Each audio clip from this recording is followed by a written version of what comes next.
Hey guys, today I have for you a gameplay video in the 2684, a tank that you don't see very often, and there's probably a good reason why.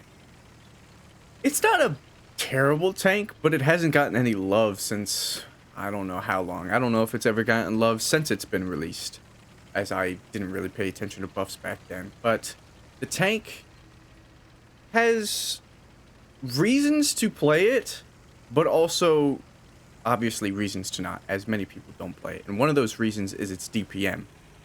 And you would think, oh, well, it's got the armor to make up for DPM, so while you sit there in front of targets, you know, you can at least bounce some shells. And that is partially true, especially against people who haven't seen this tank and have no idea what to do against it. And since it's a tank rarely seen, well, that happens more often than you would think. But that doesn't make it desirable in any way, to be honest with you. Just because it has armor against people who don't know any better doesn't make it a great tank. And immediately we're gonna lose 400 and something hit points at the beginning of this fight. Now, as it is an Object 268, but version 4, your obvious question might be to compare it to something like the 268 version nothing, version 1 maybe, I don't know. And they overbuffed that regular 268 to have more HP than this vehicle, which I think it shouldn't have. It should go back to being 1950 HP. And they also buffed that thing's armor, camo, reload, accuracy, movement? Did they buff its movement? I don't know, but it feels like they buffed everything on the 268 and left this thing in the dust. The 268 obviously as well has an 850 alpha gun, whereas this has a 650 alpha gun. And for the 268 to shoot quicker than this thing makes absolutely no sense. This shares a sort of weak point as the 268. The 268, you can obviously pen its face with heat, and it's got a pike nose that's easier to pen. This thing has a thick lower plate, but they both have a cupola weakness, and with 6.0 that cupola weakness is pretty easy to pen. This thing also having a flat lower plate, if you spam premium at it, you're gonna go through. And those are where this thing's weaknesses really come in. Also, the fact that it's rear turreted means big HE guns in this meta can just shoot you in the face, splash your upper engine deck, and do quite a lot of damage. So even relatively speaking about its armor, it's not like the most impenetrable thing in the world, and obviously it shouldn't be. But that's probably why they make its DPM so lackluster, and I feel like that is the one thing that they should buff on this thing is its DPM. Its DPM is actually comparable to a 705A, which is a heavy tank. And I feel like that's just a bit wrong. I think that they should swap the reloads of the 268 with this thing. Now, making this thing have a 16-second base reload might sound kind of scary, and it's got like a 17.4. I could look it up, but I'm pretty sure it's 17.4 base second reload. And I think the 705A has a 17.5 or 17.6. While something like the 114 SP2, which I've done a review and absolutely love that vehicle, has like a 14.6 base second reload. Again, all these numbers are off the top of my head, so if I'm wrong about them, at least I'm close, and I know that for sure. So putting this thing at 16 seconds would still not be the most insane 650 alpha gun DPM. And I think it would be fine. Now, the 268 would still have the quickest reload if you just swap this one, and could probably still use a nerf in that department, but in order for this thing to stand out against a 268, you're gonna need to give it something, and I think DPM is something it definitely deserves. You have AP and heat, but I'm pretty sure so does the 268, and I'm pretty sure they're also the same pens, so that's maybe actually not, since this is a lower alpha gun. Cody, you should probably look up some details, but this thing also has the lowest view range in the comparison as well. Now, while that's honestly not a bad thing, and I wouldn't change that about this, it also has worse camo. And so that gap of spotting is pretty bad. But again, you have the armor to make up for that. This is sort of a brawler tank rather than a sniper tank, but a brawler tank without the DPM. Does that make sense? Not really. It's also got insanely bad accuracy in comparison. While the 268 has a .33 850 alpha gun, .33 base accuracy, this thing still has a above .4 at a .42. Now, again, I'm just making a comparison here, and I don't think that statistic needs to be changed in any way, but the 268 just is everything you could want from a tank destroyer. And even though it's got less armor than this, it's got better view range, camo, speed, even base, like whether it was buffed or not. DPM, alpha, view range, I already said that. And so, I'm pretty sure it's got a wider gun arc as well. And so, if this thing's identity is supposed to be a brawler tank where it can't spot for itself, it doesn't have that great of camo, it's got 2000 HP, which used to be like, you know, tank destroyers with 2000 HP are like the tanky boys, you know, the Jaeger's got 2200 and so does the Waffle, but like those have E100 holes. And the 268 even has the HP thing over this one. It renders this thing so irrelevant that no one plays it. And that's the whole point I've been trying to make, is that no one plays it. And while I've been yapping about that, you can see that I went to the north, I did a little bit of fighting, I've killed 2 tanks now from the south after coming back, and we've lost the north. But I'm going to continue to sit here and watch the north for any flankers. We're losing 4-6, and my team is all focusing that way. So I think I'm good enough to look this way, and I've only done 1700 damage. And so back to the topic of the comparison. We need to nerf the reload of the 268 and nerf its HP value while buffing the reload of this thing. And I think that would solve a lot of problems. That I at least see. I don't know what I was trying to pen there, to be honest with you, but I just decided to take the shot since it was orange. And orange means it's kind of like a 50-50 toss-up. Yellow means you're not going to pen it, or it's very unlikely. Red means you should pen it. So the fact that it was orange, I decided to take my shot.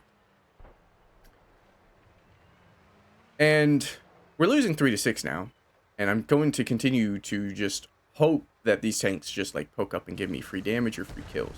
And now it's 2-6, and I notice, okay, maybe now I need to actually do something, and I'm going to finesse a shot into the side of that Spirit of War under the turret of the T-30 and above its engine deck, and just absolutely snipe. Now, I was talking about its accuracy being a .42, and I still hit a shot like that from distance. That's just because of 6.0. Now, 2-5, my heavy tank's still alive. I don't have to worry about any more flankers as we've seen where 4 tanks are. Now, if the 5th tank magically decides to be behind me, I hope that I can take it out. But I'm waiting for this tank in front of me to kind of reveal itself again to try and shoot my teammate so that I can take him out and then go help my teammate. Because last thing I want to do is go and help my teammate now and get shot in the side some more. Now, this CC Mark II is a great tank, but as long as I have his side, because he's looking at the heavy tank, which is a mouse, then I should be able to do that. He pokes out just enough for me to finesse around right into his drive wheel and take him out of the game. Now, this MPTB, I don't know if he notices me, I don't know if he sees me on the map, but I thought he was going to drive forward and out of my sight from this position, but he didn't. So I was also able to take him out. Now it's 2-3, and I'm thinking, do I want to go up this hill to my right and look down? No, because we know that a tank destroyer was seen in their sniper hill. And there goes my mouse. So now it's a 1 versus 3. Again, I'm in a tank nobody knows about, nobody plays, and I'm pretty sure has one of the lowest battle counts in recent times for like ever. And hopefully that's going to help me, since nobody knows about this tank, or most people don't play against it very often, so they don't know its weaknesses. And so I'm going to play a little bit aggressively now, because again, 370 meters base view range, look at my gap, it's not that big. And I know where the E4 is, and I'm hoping I'm going to catch him by surprise, but the E4 is actually coming this way, and luckily the mouse seemed to have either penned a baby round shot onto the E4 or shot him with HE, because last we saw him, he was on 700 hit points. But luckily, whatever the mouse did, put him below our alpha, meaning he was a one-shot. We did take a round from him, but we also spotted where their E5 was. And so that now that we know that their Tortoise, who I'm somehow outspotting, is in their sniper hill, and their E5 is actually close by, I can kind of play this to my advantage. And you can also see that the Tortoise has a stock gun, which is bad news for the Tortoise, and what a high roll for me, 731. The Tortoise is now 2, maybe 3 shots to kill, and the E5, if I'm not mistaken, was 1 shot. And so what I'm going to do is, in order for the Tortoise not to have line of sight on me and be in a good position to kill the E5, I'm going to go south. And I'm going to pop up down their 8 line, their 7-8 line in that direction. If the Tortoise decides to move from where he was retreating, then maybe the Tortoise can have a shot on me. But again, you noticed that's stock gun.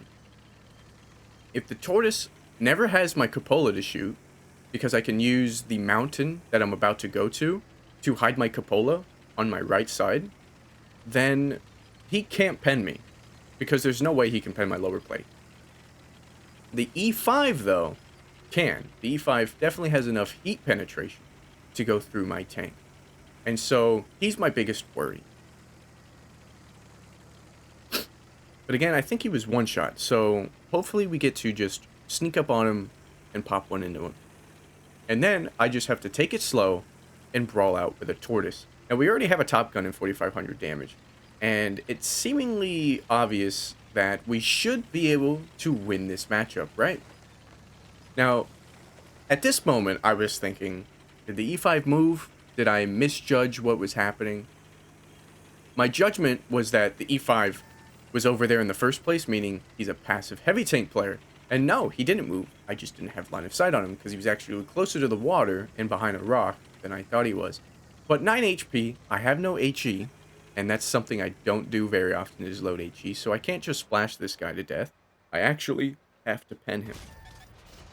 And I didn't get the blind fire, but now that I'm spotted, he might shoot me. Luckily, he does.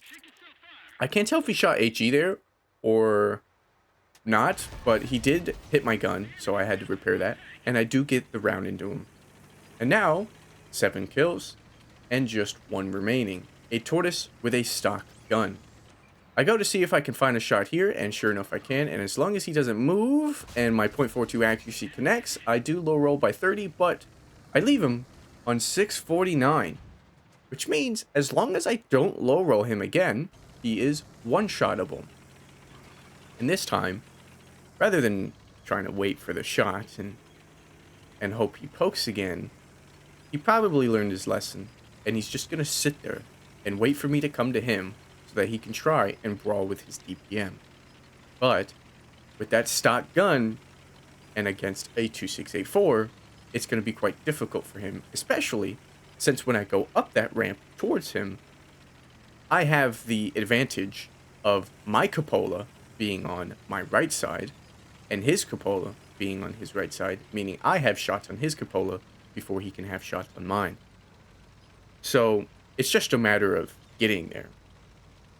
And while in this situation and in this scenario, I'm able to make use of the fact that this tank has very strong armor, it's against a stock gun. If he had the top gun and he had he was able to spam premium at my lower plate, I'm pretty sure the Tortoise's top gun can definitely pen my lower plate.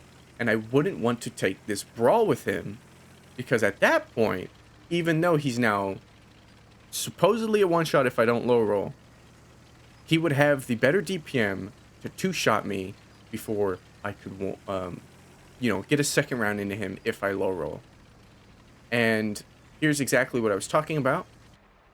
I'm going to toe peek, don't need to, reverse side scraper, or not reverse side scraper, but side scraper or anything. And yeah, he's just going to keep bouncing me. And I do low roll, but, just take it slow and let that long reload go through and then pop one right into him. And there you have it. An 8-kill game with 5,800 damage and a 1 versus 3 clutched up.